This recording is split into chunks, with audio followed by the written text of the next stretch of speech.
नमस्कार दोस्तों। आज की हमारी कहानी है मेरी सासू माँ मेरी गृहस्थी बसने ही नहीं देगी। यह कहानी आपको अच्छी लगे तो प्लीज हमारा चैनल सब्सक्राइब करें। शादी के बाद पहली बार मायके में आई आरोही अपने मम्मी सुधा और पिता मोहन बाबू के साथ शाम की चाय का लुत्फ उठा रही थी। सामने टीवी पर चल रहे सीरियल को देखकर अचानक ही वह बोली, सच मम्मी, मुझे तो आज तक यह समझ में नहीं आता कि आखिर यह सास बहू का झगड़ा क्यों होता है। अरे अपने बेटे के लिए हर सास स्वयं ही तो लड़की पसंद करती है, लेकिन जब वह लड़की बहू बनकर घर आ जाती है फिर वह अच्छी नहीं लगती। सभी सासू माँ ऐसी ही होती है। क्यों, कुछ हुआ क्या? वहाँ सब कुछ ठीक तो है ना? क्या ठीक और क्या ना ठीक मम्मी, ये तो टीवी सीरियल में जैसा दिखाते हैं ना ठीक ही होता है। मेरी सासू माँ जब देखो मुंह फुलाकर बैठ जाती है। मैं इनके साथ कुछ समय क्या बिताने की कोशिश भर करूं, बस उन्हें बर्दाश्त नहीं होता। किसी न किसी बहाने बस सुनाना शुरू कर देती है। और एक ये हैं सीधे साधे, माँ के बहकावे में तुरंत आ जाते हैं। आरोही की बात सुनकर मोहन बाबू ने टीवी की आवाज कम करते हुए कहा, आरोही, साफ साफ बताओ, आखिर बात क्या है? पापा जी, मेरी सासू माँ मेरी गृहस्थी बसने नहीं दे रही। अब मैं उनके ऑफिस से लौटकर आने पर उन्हें पानी दे देती हूँ तो बस उन्होंने मुंह फुला लिया। अरे घरवाली हूँ, अपने पति को पानी चाय नहीं पूछूंगी। उस दिन मन हुआ तो पिज्जा मंगवा कर खा रही थी। अब वो ठहरी बुढ़िया पिज्जा बर्गर नहीं खाती तो अपने लिए मंगवा कर खा रही थी, और ऊपर से ये आ गए तो मैंने उन्हें थोड़ा सा पिज्जा खिला क्या दिया, तब भी मुंह बनाकर बैठ गई। अब हमारी शादी हुई है और अगर हम कपल साथ में टाइम स्पेंड नहीं करेंगे तो। ओह, मैं समझ गया आरोही, जो तुम समझ रही हो वैसा कुछ भी नहीं। मोहन बाबू ने कहा तो सुधा ने उन्हें हैरानी से देखा और फिर पूछा, क्या समझ गए? और वो ठीक ही तो समझ रही है। आखिर समधन जी क्यों दोनों के बीच में घुसने की कोशिश कर रही है? सुधा, तुम तो समझदार हो, घर गृहस्थी की उलझनों को सुलझाने के बखूबी बात कह रही हो।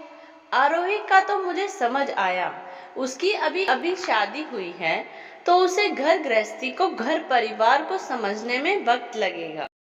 मगर मुझे पूरा विश्वास है कि मेरी आरोही जल्दी सब समझ जाएगी। मैं सचमुच नहीं समझ रही पापा, आखिर आप कहना क्या चाहते हैं? मैं तो गृहस्थी बसाने की पूरी कोशिश कर रही हूँ, मगर मेरी सासू माँ ही। कहकर आरोही गुस्से से भर गई। आरोही, कहते हुए मोहन बाबू उसके पास पहुँचे और उसके मुंह को ऊपर करते हुए बोले, देखो बेटा, ये सब नजरिए का खेल है।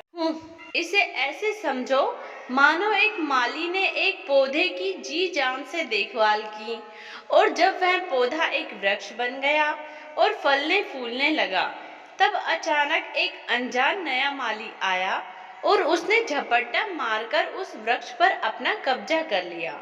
अब बताओ, भला पुराने माली को यह नया माली कैसे पसंद आ सकता है? मोहन बाबू की पहेली नुमा बात सुनकर आरोही हैरत अंगेज नजरें लिए उनसे बोली, क्या मतलब पापा, मैं समझ नहीं पा रही। मेरी बच्ची, शादी से पहले उस घर परिवार में केवल दामाद जी और उनकी माँ यानी समधन जी ही थे। दोनों एक दूसरे की परेशानी, एक दूसरे की पसंद नापसंद, जरूरतों का ख्याल रखते थे। मगर अब तुम वहाँ उस परिवार का हिस्सा बन गई हो। ऐसे में एक माँ के द्वारा किए गए अपने बेटे को दुलार की तरह, एक फिक्र की तरह चाय पानी देना भाता होगा, ये स्वाभाविक है। और हो सकता है दोनों एक साथ खाते भी हो। मगर बेटा, अब तुम उनके बीच में हो। तुम्हारी अपने पति के लिए की दिनचर्या उनके प्यार के बीच में आ गई है, और शायद यही वजह है कि वो तुम्हारे साथ कुछ रूखा व्यवहार कर रही है। मैं समझ गई पापा, मगर उन्हें भी तो समझना चाहिए ना कि अब उनके बेटे की शादी हो चुकी है और उसकी एक पत्नी भी है। वो भी जल्दी समझ जाएगी और इसके लिए तुम्हें ही पहल करनी होगी। बेटा, दो लोगों के बीच तालमेल बैठाने से सब समस्या खत्म हो जाती है। देखो, अब से अपने पति के लौटने पर पानी तुम लेकर आओ, मगर उसे एक माँ के हाथ से उसके बेटे को दिलवाओ। जब भी बाहर से कुछ मंगवाओ तो एक बुजुर्ग माँ की इच्छा का मान करते हुए मंगवाओ।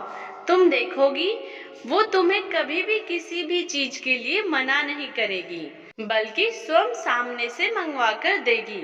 बेटा, ये जो उम्र होती है ना बुढ़ापे की, इसमें इंसान सिर्फ अपनापन और वक्त चाहता है और कुछ सम्मान, इसके अलावा और कुछ नहीं। आरोही का चेहरा अब खुशी से खिल उठा था। वापस ससुराल जाकर उसने अपने पिता की बातों पर अमल किया और जल्द ही उसका और उसकी सासू माँ के बीच एक माँ बेटी जैसा रिश्ता बन गया।